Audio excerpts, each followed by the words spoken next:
होतं की याच नगरपालिका ही शिवगावमध्ये पाहिजे.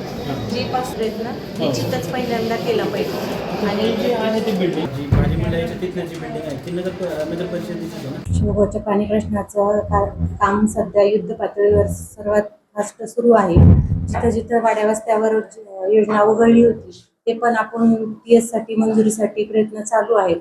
आणि शेवगावला निश्चितच 1 वर्षाच्या आत प्रत्येक घराला रोज पाणी मिळण्याचं आपण काम करणार आहेत. यामध्ये सर्व सन्माननीय नगरसेवक असतील, सर्व पदाधिकारी सर्वांच्या सहकार्यातून ही योजना पूर्ण करण्यास हो, साधी प्राथमिक गोष्ट आहे. माणसाला रोज पाणी लागतं, उठल्यापासून तर झोपण्यापर्यंत. आणि ते तर निदान रोज लागतंच ना. 1 मिनिट तरी बिगर पाण्याचं कोण राहतं का? इथं 15 दिवसांनी पाणी येतं. तुम्ही स्टोरेज किती करणार, काय करणार मला सांगा ना तुम्ही. एकदा असं पुण्याचे लोक आले होते, त्याला आम्ही सांगितलं 15 दिवस पाणी येतं. ताणकान उडी मारली त्यांच्यावर. 15 दिवस कसं काय करता तुम्ही? स्टोरेज किती करणार माणसं? तर हे झालं माझं स्टोरेज करायचं. झोपडपट्टी आहे, गरीब माणसं आहे, ज्याचं छोटे छोटे घर आहेत, त्यांनी कुठे स्टोरेज करायचं? त्यांच्याकडे फार ते 200 लिटर स्टोरेज करू शकतील. 200 लिटर 15 दिवस पुरेल का? म्हणून अरुण मुंडे साहेबाला पहिली मागणी केली, पहिली पाण्याचं काम करायचं. कालच मागणी केली, रोज पाणी पाहिजे. आता राजकारणाचा भाग हा प्रतिशय द्यायचा, काहीतरी करायचा असतोच तो वर्गात. त्यात असण्याबद्दल काही माहीत नाही, असायलाही नसायलाही. पण तो आला इथं, तो भाग पाणी काय राजकारणाला थोडं लागतं, सगळ्याला लागतं ना. मग राजकारण होणारच ना. मग पाणी जीवनावश्यक प्रश्न आहे. लोक बुटाडे घेऊन मागं लागतील ना तुमच्या, नाही केस.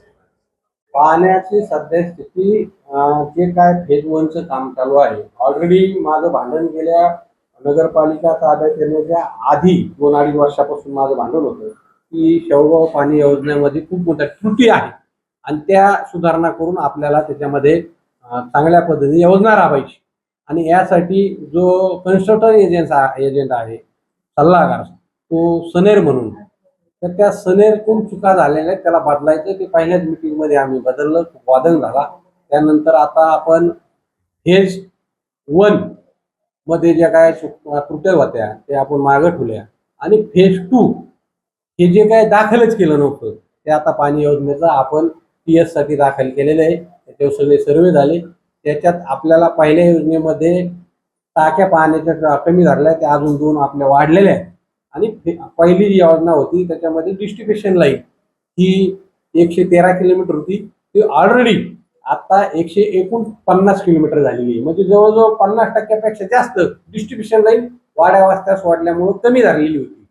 ते आता फेज 2 मध्ये आपण टाकलेले आहे. त्याला निधी आणणं आणि ते मार्गी लावणं हा खूप मोठा प्रश्न आहे. आता आपण शासनाकडे जर पाहिलं तर निधी नाही, भांडवल नाही, असाच आवाज जास्त येतो. पण कुठंतरी मला वाटतं 100% आपलं पाणी योजनेचं मार्गी लागणार आहे. माननीय एकनाथ शिंदे साहेबांनी शेवगाव सभेमध्ये शब्द दिला होता आणि ते दिलेला शब्द पाहतात असे नेते आहेत. म्हणून मला त्याचं काही अडचण वाटत नाही. भविष्यात आपल्याला निश्चित पाणी योजना लवकरात लवकर आपण 1 वर्षाच्या आत आणि रोज पाणी.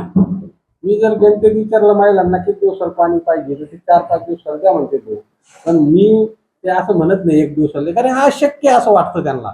रोज पाणी आपल्याला द्यायचंय अशा पद्धतीने योजनेचं काम चालू.